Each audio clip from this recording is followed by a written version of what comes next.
conferencia de prensa.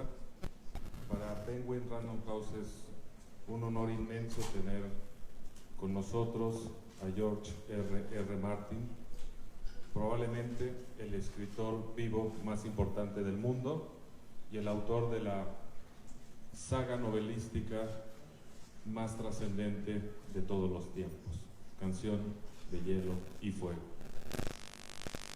La dinámica de esta rueda de prensa va a ser, les vamos a pedir a cada uno de ustedes que haga de su nombre, el medio al que pertenece y una pregunta lo más concreta y sintética posible. La pregunta la pueden elaborar en español, de preferencia que sea en español, y Gwendolyn Perla, que nos acompaña aquí, su editora en México, será quien le traduzca a George. Como saben, tienen ustedes acceso a traducción simultánea, ya se registraron el equipo. También quiero decir que les agradezco mucho la comprensión y el apoyo en la firma de la Carta Responsiva previa. Muchas gracias y sin más preámbulo, vamos a dar la palabra. La mecánica es solo puede hablar aquel que tiene el micrófono, que nosotros vamos a ir repartiendo para que sea lo más plural y justo para todos. Bueno, vamos a arrancar. ¿Sí? ¿Le quieres explicar a George? Pues más o menos no es necesario. No, ¿cómo te quieres?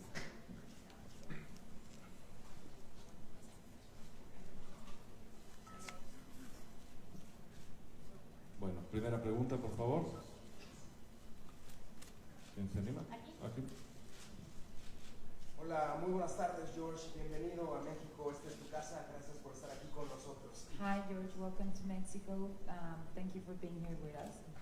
Oh, it's my pleasure. I'm thrilled to be here. Gracias. Eduardo Leal, de Grupo Radio Centro. Eduardo Leal from Grupo Radio Centro. Mi pregunta expresa.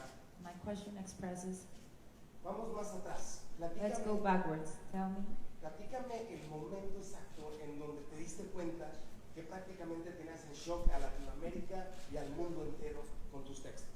let's go backwards a bit. Please tell me about the precise moment in which you realized the whole world was shocked with your books and your imagination. Muchas gracias. Well, I do not think there was a single moment. It was a gradual process over the years. Of course, I've been writing for a very long time.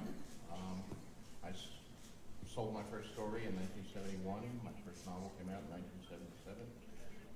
My career has had its ups and downs, but was generally successful. I won awards. I went full-time as a writer in 1979 and have supported myself through my fiction exclusively ever since. But I'd never had a bestseller until the series, and not Game of Thrones. The first book never made any bestseller lists. It was the second book, Clash of Kings, that first appeared on the New York Times bestseller list.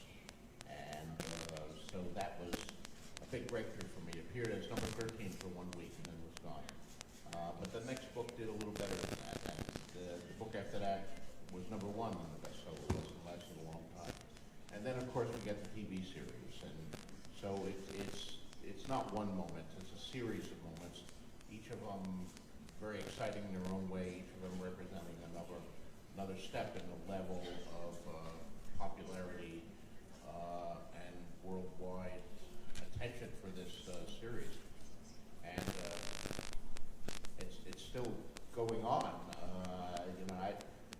My earlier books had been published in Spanish, in Italian, in German, the principal European languages, 5 or 6 of them. Now the books are being published in 50 languages, in languages that I didn't really knew exist until recently.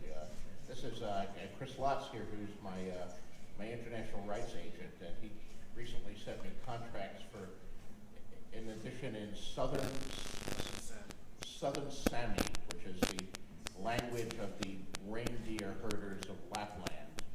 So I'm going to have a Southern Sami edition of the books. It truly is a worldwide phenomenon, and it's still going on. So it's been quite a ride. Muchas gracias. Vamos a dar la siguiente pregunta aquí, por favor. Sandy, Sí. aquí adelante. Y luego tenemos otro Hi. llamado de atrás, ¿eh? Julio from Gran newspaper. My question is regarding what's your relationship with the haters, with the spoilers, and fan fiction? I don't approve of fan fiction as it's presently come to be defined.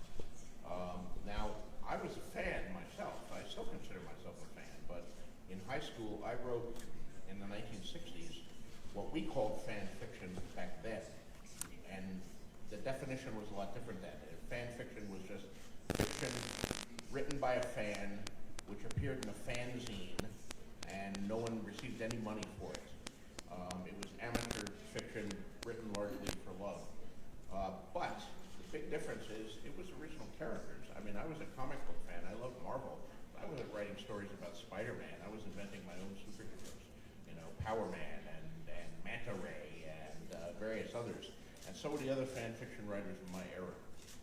Fan fiction as it is now defined is quite different and consists of taking, you know, my characters or Tolkien's characters or Harry Potter or other characters written by authors living or dead and writing basically unauthorized stories about them, which to my mind is something that you shouldn't do.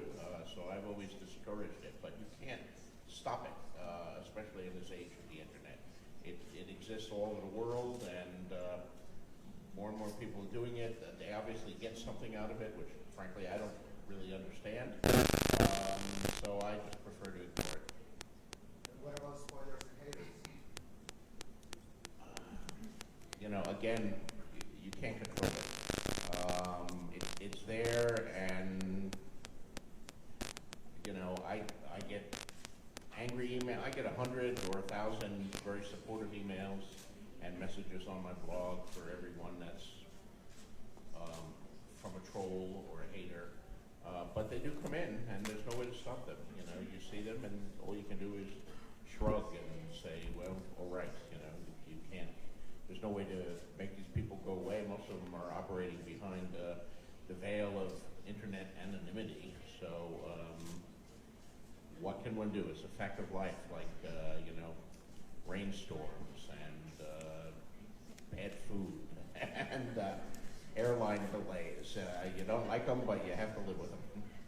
Muchas gracias. Tenemos otra pregunta allá atrás. Acá George, Paco Morales de Notisistema Radio. Todo gran escritor suele ser también un gran lector.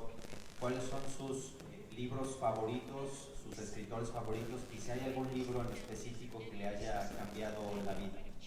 Hi, George. My name is, I think I missed that one. Paco Morales. Paco Morales.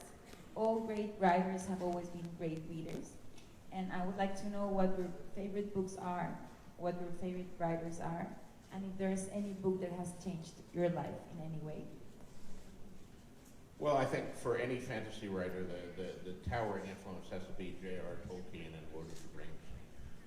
I read Lord of the Rings when I was still quite young, probably about 12, 13, 14 years old, when it first came out in paperback in the United States. And it had a profound effect on me. I was already writing my little amateur comic book stories by then and reading fanzines, being published in fanzines. And mostly I was interested in comic books and science fiction. Although I had read Robert E. Howard's Conan stories, Sword and Sorcery. But this was a different kind of fantasy. This was a fantasy where the world building was so amazing that it seemed to me that Middle-earth was a real place. It was as real to me as Africa or Asia or many of the other places that I had only visited in my imaginations. I wanted to go to Middle-earth, just like I wanted to go to some of those other places. And I continue to reread Lord of the Rings and Tolkien every few years. I take it down again, and I'm always finding new stuff in it. It's one of the great books, truly, of the 20th century, and I think it's a book that's going to last for as long as people read imaginative fiction. That being said, I have lots of favorites, lots of books that I love and influenced me. Jack Vance, a much lesser known writer, but a brilliant writer. He died just a few years ago. He was one of my favorite science fiction fantasy writers for a long, long period of time. amazingly inventive writer. I edited an anthology, called Songs of the Dying Earth, that was a tribute to Jack Vance. I didn't know him well personally, although I had met him, but his work had a profound influence on me. Probably the single book that had the biggest influence on me was a juvenile novel by Robert A. Heinlein called Have Spacesuit Will Travel. That was given to me as a Christmas present by an old childhood friend of my mother's. Up to that point, I was primarily a reader of comic books, but they gave me this hardcover science fiction book, and it was not a comic book, had no pictures in it, no one could fly, just about a kid who wins a spacesuit in a jingle writing contest.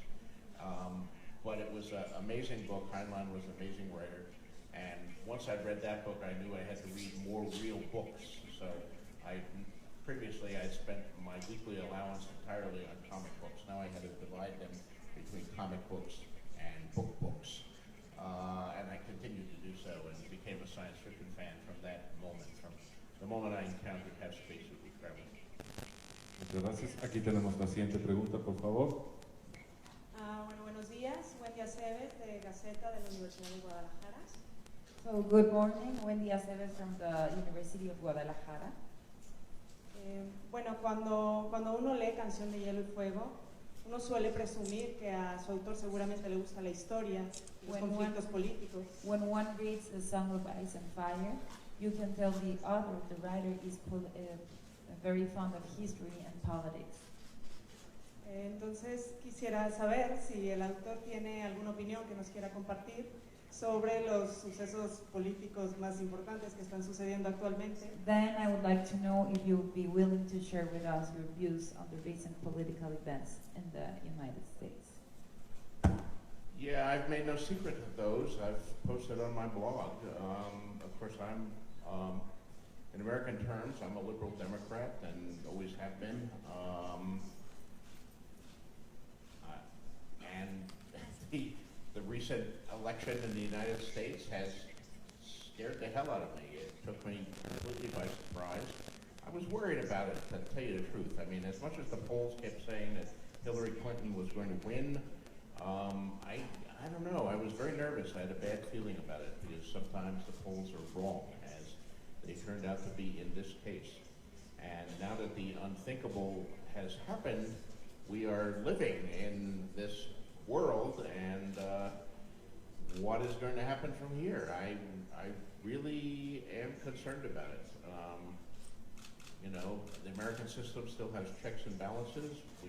Although the Republicans control both houses of Congress, there's still very sizable Democratic representation in those, including some very good people. I'm hoping that if Trump actually proposes some of the more horrible of his policies, that he can be blocked or stopped, or at least forced to change some of those policies through the simple process of passing those bills. But I don't know. I don't know. It does concern me. It concerns me a great deal. There's another issue that concerns me. It didn't really come out in the campaign, and it was frustrating to me. And that's the whole issue of global warming and climate change. As a science fiction reader, even before I was a writer, science fiction people tend to look further ahead than I think most people. Robert A. Heinlein, who I was talking about a minute ago, used to call it time binding, that science fiction readers time bind. We don't look ahead till next year or the next presidential term. We look ahead 100 years or 200 years and see what's going to happen there. And it frustrated me that all of these debates were about all of these other issues, and mind you, important issues. I don't want to trivialize them or say they're not important. But I don't think 100 years from now anyone is going to care about Hillary's emails.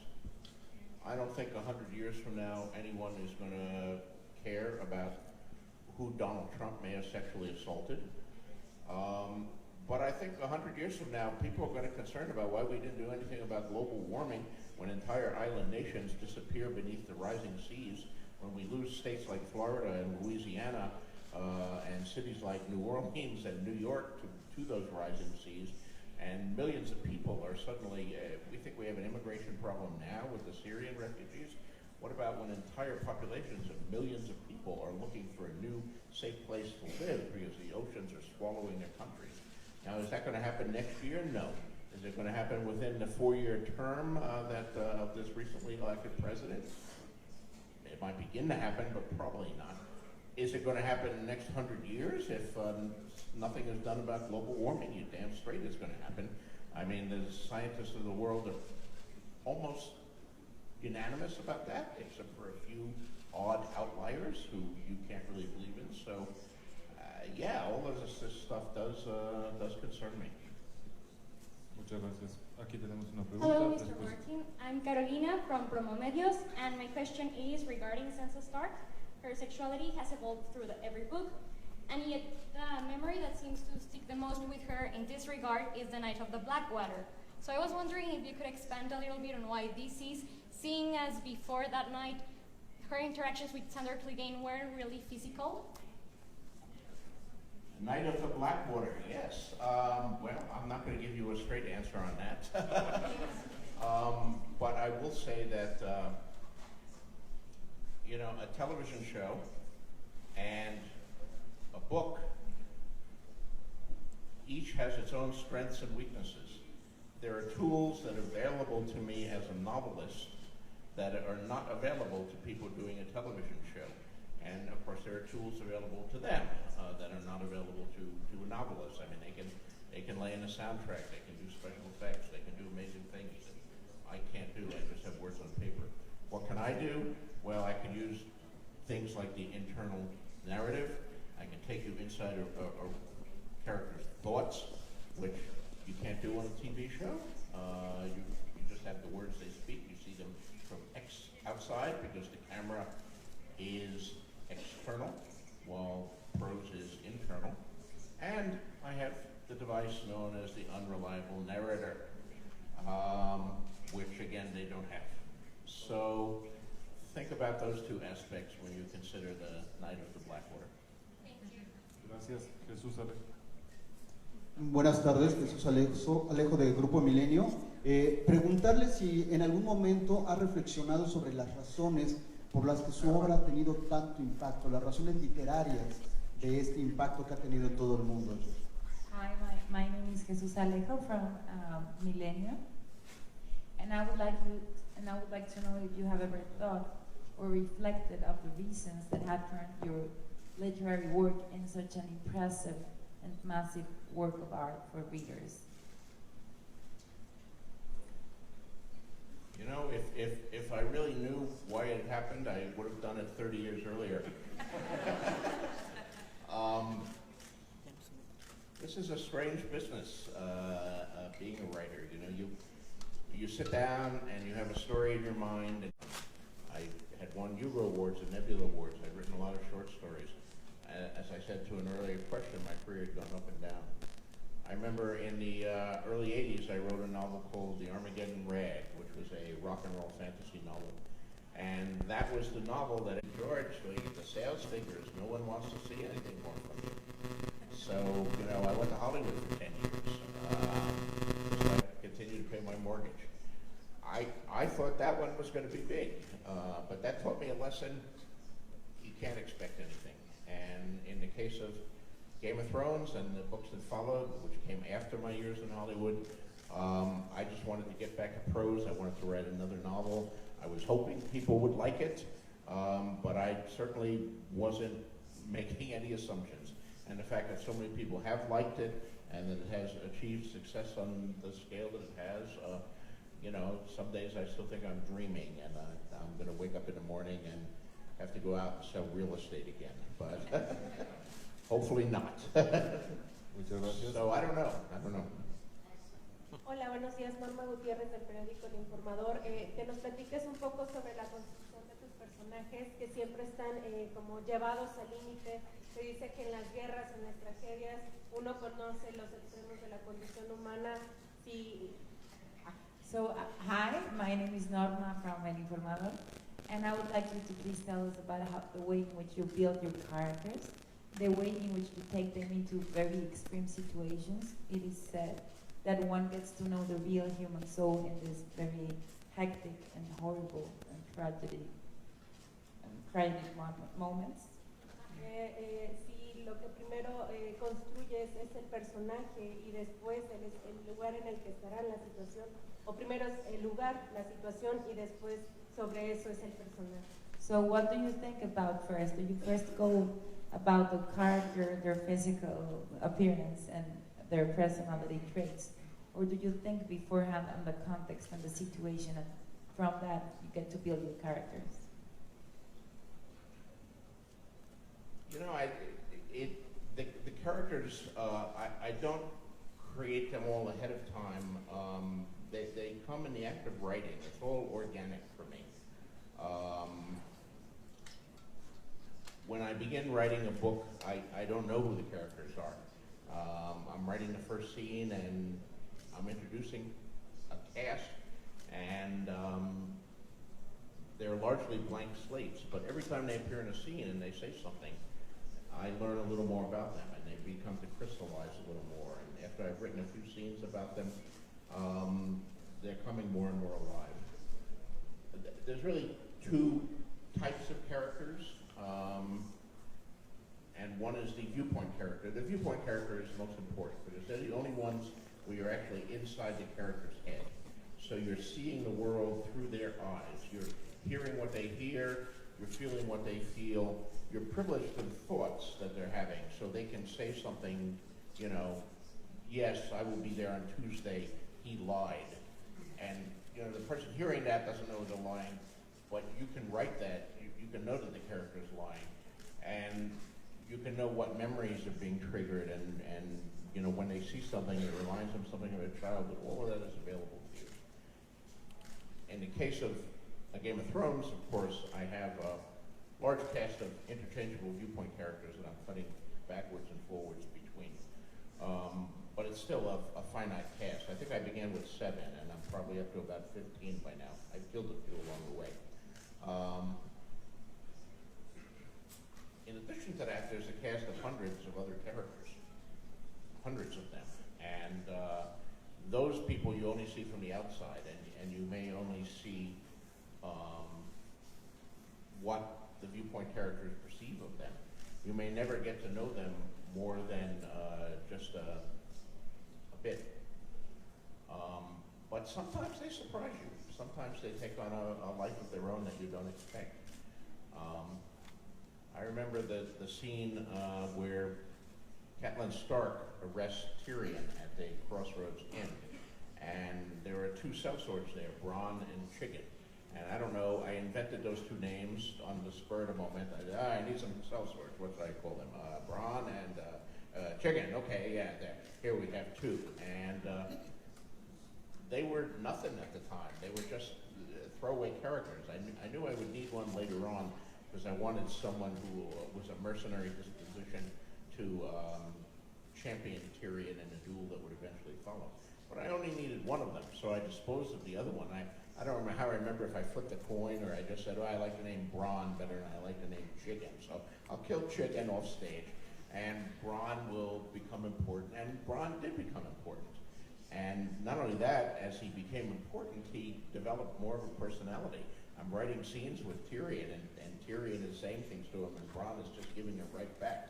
And suddenly, a real personality began to emerge, and this very, very minor character who was initially thought to be a throwaway character becomes more and more important, and Bronn is now, of course, an important secondary character.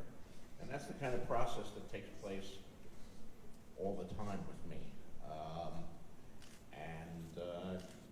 You know, it's some of the fun of writing the books. I know there are writers out there who outline all their books ahead of time, which I never have.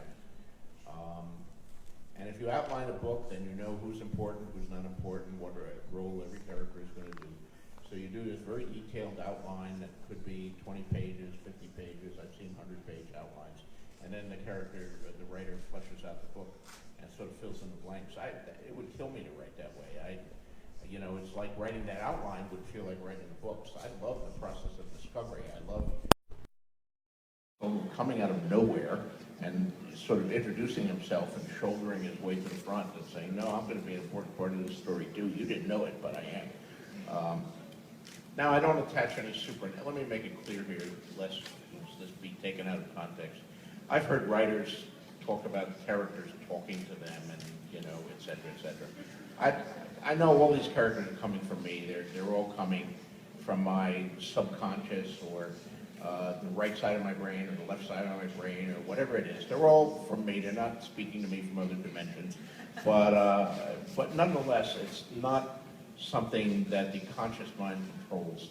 And it is the part of creativity that's kind of a little magical, but I love that.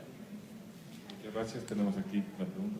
Hola, buenos días. Mi nombre es Luis Curiel, de Radio Universidad de Guadalajara. Muchas gracias por estar aquí. I come from Radio Guadalajara. I'm very thankful you came. La pregunta es acerca de tu proceso creativo y de qué tan complejo es a la hora de escribir.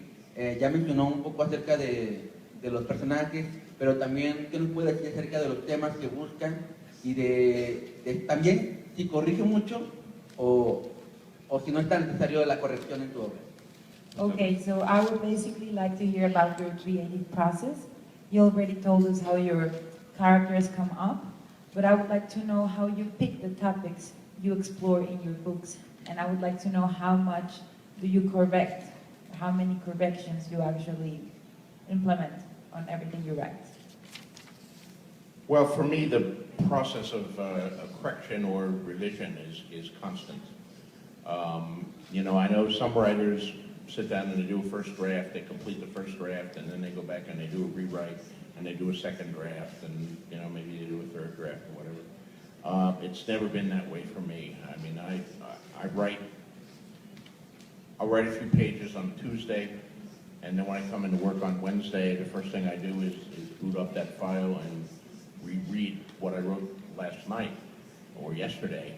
And the minute I reread it, I find myself changing it because, you know, I find typos, I find mistakes, I find sentences that are badly worded or lines of dialogue that I think could be improved upon. So the process of reading yesterday's work involves into a process of revision. Because of the viewpoint structure of books, also, I'm constantly having to go back whenever I switch gears in a character.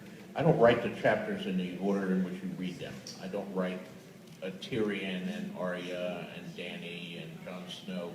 You may read them in that order, but I'll write a Tyrion chapter, then I'll write another Tyrion chapter, then I'll write a third Tyrion chapter.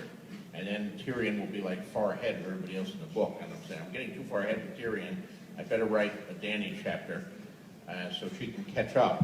But before I can make that leap, because I'm Tyrion at that point, my head is full of his voice and the people, I have to go back and reread the last 2 or 3 Dany chapters that I wrote to kind of get Dany's voice back in my head. And when I reread those 2 or 3 previous Dany chapters, inevitably I change them and rewrite them and tweak them. And so the process of rewriting is constant. By the time this book is done, many of the chapters have been rewritten multiple times. In a lot of cases, that's largely the process of polishing. Just trying to refine the prose and sharpen the dialogue, things like that.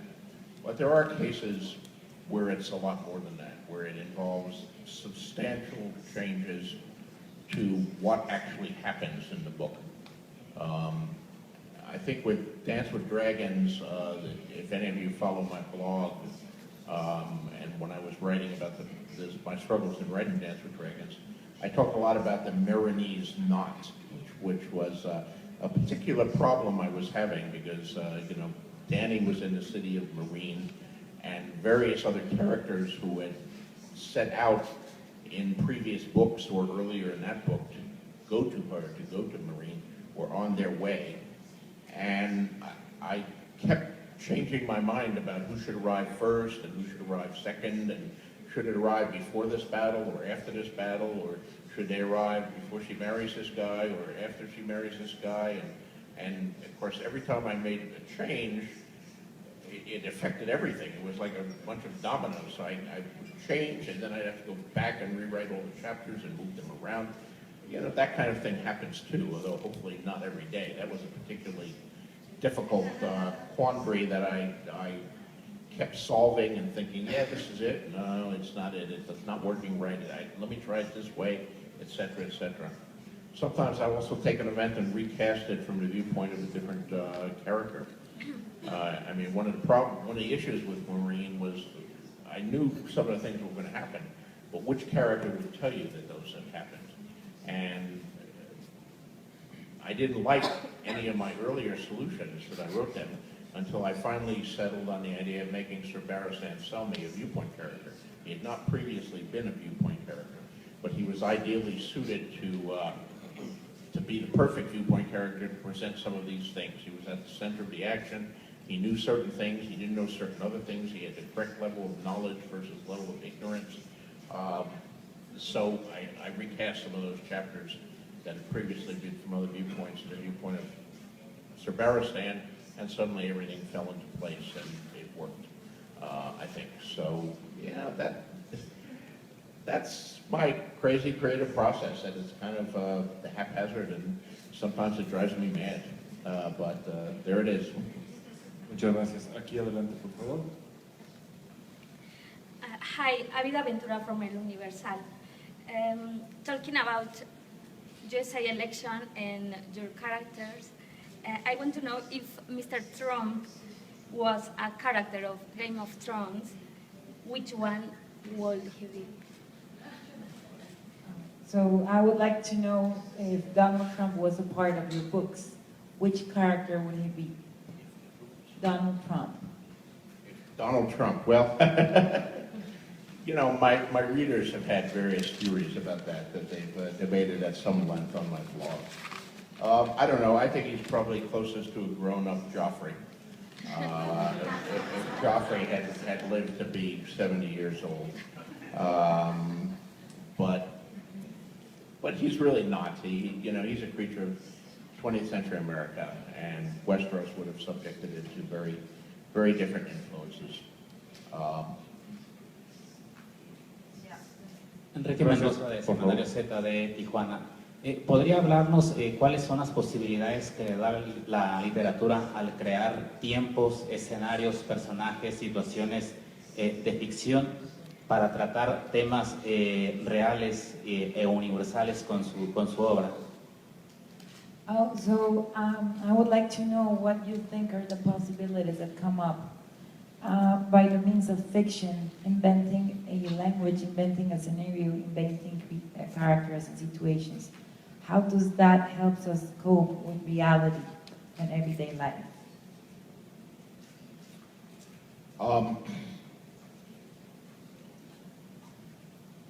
You know, fantasy is fantasy, but I think it has to be rooted in reality. You know, I have read a lot of history. Of course, I've talked earlier about my admiration for Tolkien. Tolkien was drawing primarily on folklore and legends. He was an expert linguist. He spoke Old English and Old Norse. Oh, thank you. And he was one of the influences on me, but the other influence was real history and historical fiction, which is grittier than Tolkien, perhaps less mythologic or mythopoetic, but has a level of realism that was important to me. I wanted to combine Tolkien's fantasy with some of the things that I saw in some of the best historical fiction.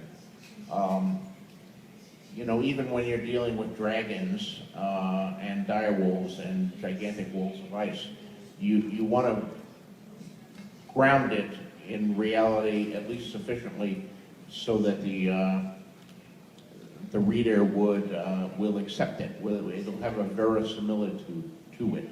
The reader, while in your world, will accept that these things are real and they're not simply fictional constructs.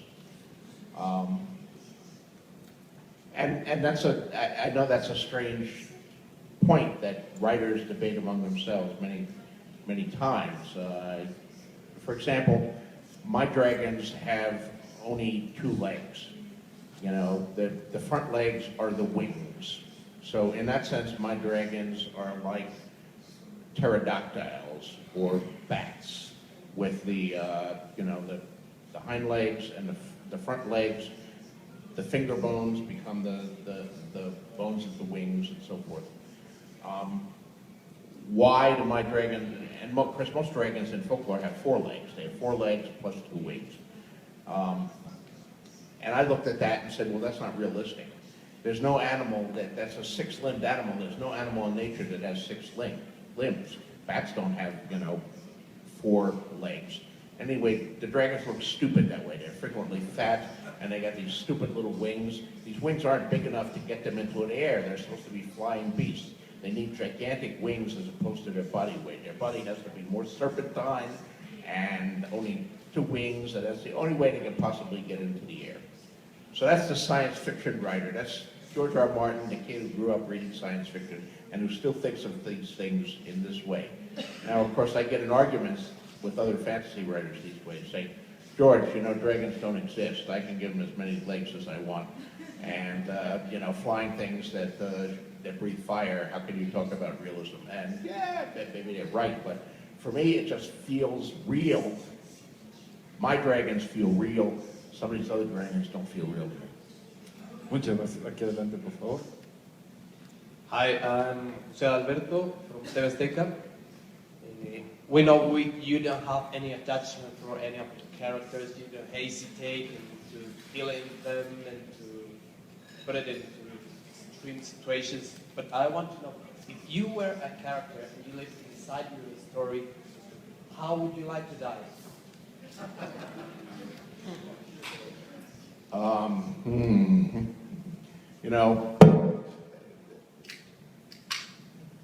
I'm often asked who my favorite character is, and Tyrion is my answer.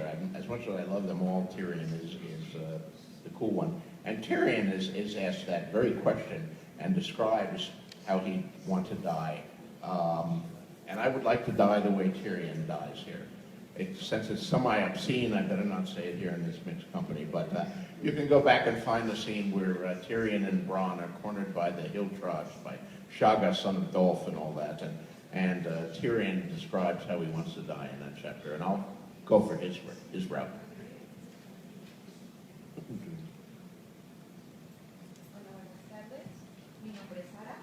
Tengo 2 preguntas. La primera sería, ¿qué programa disfrutas ver, como nosotros disfrutamos de ver Game of Thrones? Y si te sientes complacido con el trabajo televisivo que se ha hecho de tus libros.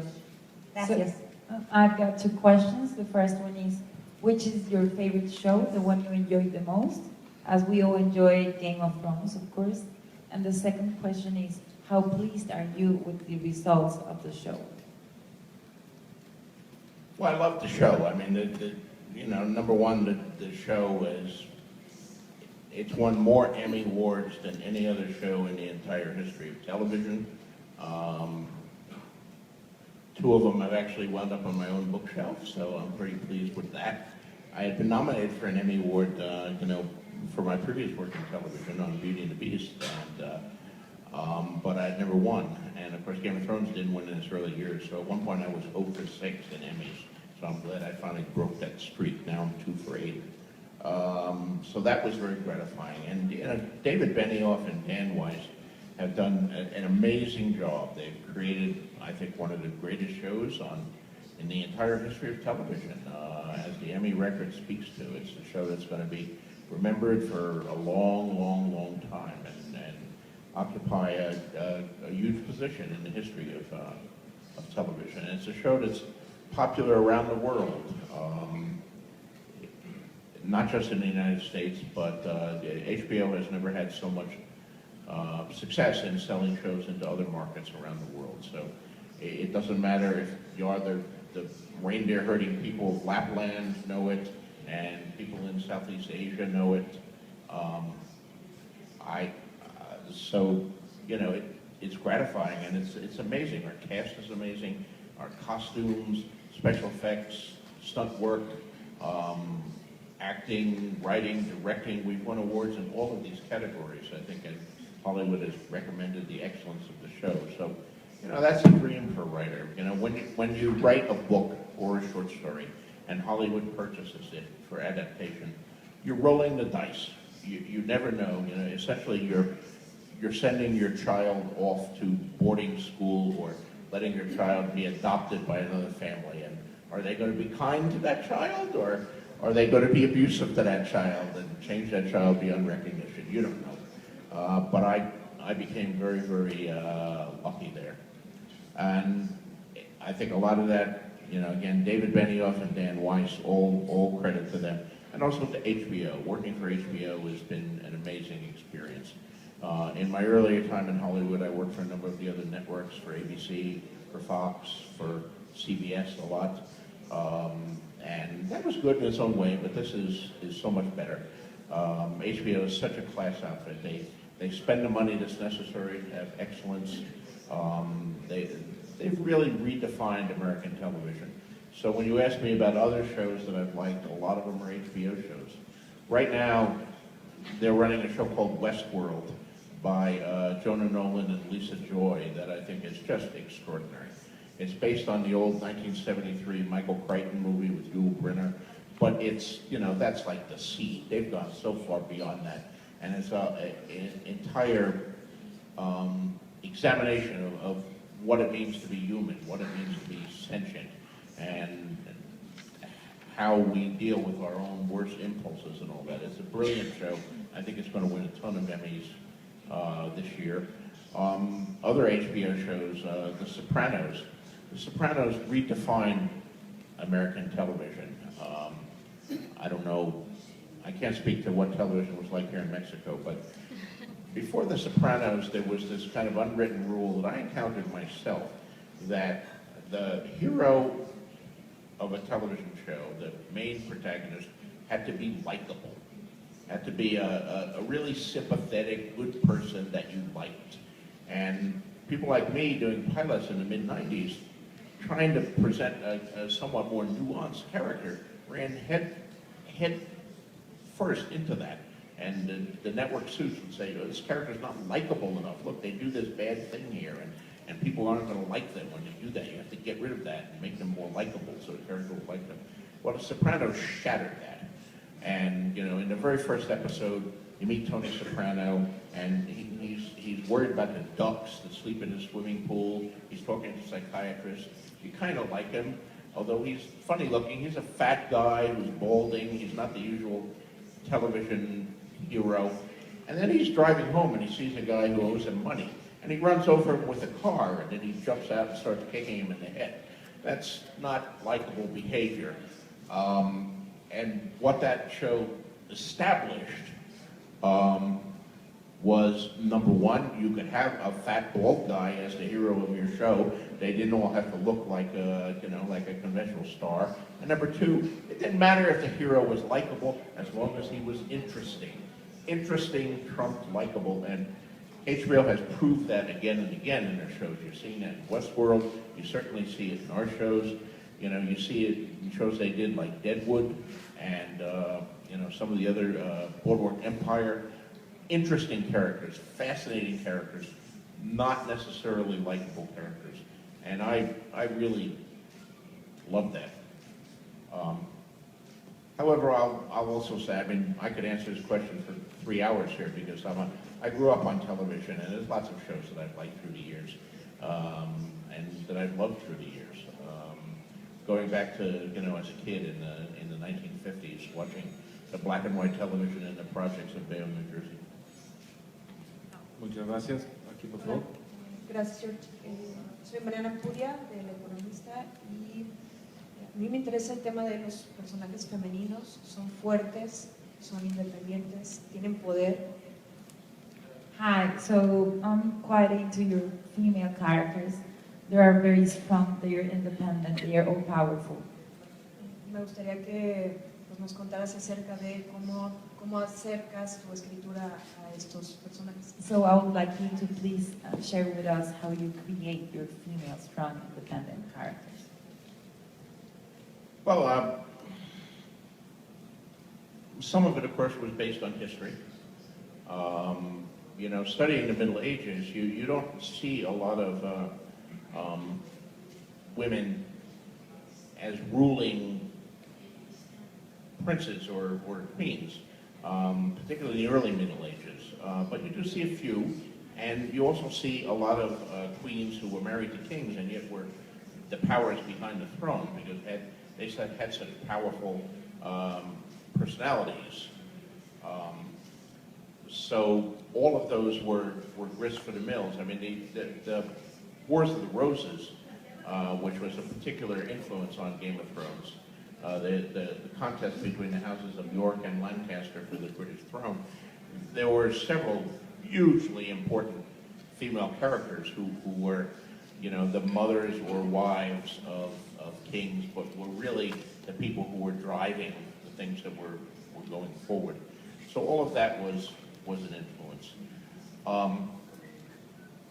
But also, as I've said in other interviews, I kind of work from the viewpoint that women are people, and that they don't have to be written in some strange esoteric way as if they were aliens from Alpha Centauri. They're motivated by the same things that motivate men. I mean, we all, to quote one of my favorite movies, Casablanca, it's all the same old story, a fight for love and glory. We all want love, we all want glory or recognition or fame. A lot of people want wealth, you know, we want to be respected. We're all unhappy if we're forced into social roles that we're not comfortable with. You know, I think when you're writing anyone, you have to get inside their skin, and the key to that is empathy. Obviously, I'm not a woman. I'm certainly not an 8-year-old girl like Arya was when she started, but I'm also not a dwarf. I've never ridden on a dragon. So, you know, there's a school of realist writers out there who always say, well, write what you know, don't write this stuff. But what I know, I hope, is that there's an emotional kind of truth to that, even if there's no literal truth. You know, when I'm writing on Tyrion, I have to ask myself, well, okay, I'm not a dwarf, but what if I was a dwarf? What problems would I encounter? How would I feel about those problems? What strategies would exist for dealing with those? And it's the same thing when writing about a woman or a girl. How would I feel if I was Arya in her situation? How would I feel if I was Daenerys or Sansa? And the answer, of course, to all three of those is rather different. You know, one of the things that my structure has given me is the ability to give different answers. I don't have to write. If you have only one woman in the story, then she almost represents all women, which is wrong, because she shouldn't represent all women. She should just represent herself. Women are people, and women are different, just like men are different. There are smart women, and there are stupid women. There are women who are very noble and selfless, and there are women who are vain and selfish, and all of us have these contradictions in ourselves too. You can do a good thing on Tuesday and a horrible thing on Wednesday. We all have done things that we're proud of, and we've all done things that we're ashamed of. We have our triumphs and our guilts. And I try to keep that in mind for all of my character, whether they are 8-year-old girls or exiled princesses or warriors or dwarfs or whatever. Just make the character human. We have far more in common with each other than we have that differentiate us. And that's something always to remember when you're writing in any character. Muchas gracias. Vamos a tomar una última pregunta para dar por finalizar esta rueda de prensa. El caballero, por favor, ahí atrás.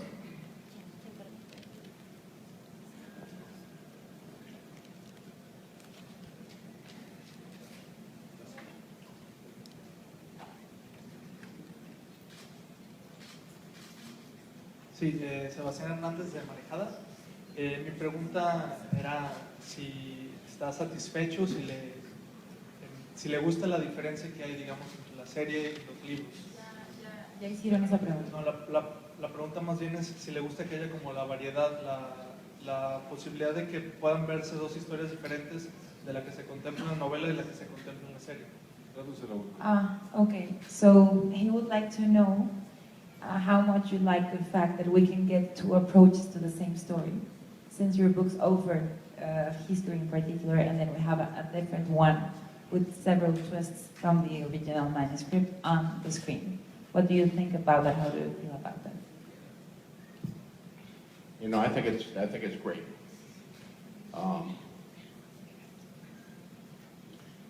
You know, the great stories become part of our culture. I'm not saying mine is a great story. That will be determined 100 years from now, whether people are still experiencing it. When I was a kid in Bayonne, New Jersey, as I said, I read comic books. That was the first thing that I was really addicted to. I read, when I was little, I read, Donald Duck comic books and Mickey Mouse comic books. And then when I got a little older, I graduated to Batman and Superman and things like that. And when I got a little older than that, I continued to read Batman and Superman. I was around to read Spider-Man and all that. But there was also a line of comic books. I don't know if they ever came down here to Mexico. It was called the Classics Illustrated Comic Book. And they were comic book versions of the great books of world literature. And that was my introduction to the great stories of the world. Before I ever read Shakespeare, I read Shakespeare as a Classics Illustrated comic book. I read Moby Dick as a Classics Illustrated comic book. I read The House of Seven Gables and the works of Edgar Allan Poe. And I read Don Quixote as a Classics Illustrated comic book. Was I getting all the benefit of the original novels? Well, obviously not. But I was getting the story, and they're great stories. I mean, Moby Dick is a story about this obsessive captain who lost his leg, and he's chasing a white whale, and there are cannibals on their ship, and there are shipwrecks, and, it's an exciting story, and it's been a movie, and I think it's been a movie a couple times, and it's been a comic book, and it's been Melville's novel. Melville's novel has been abridged at various points.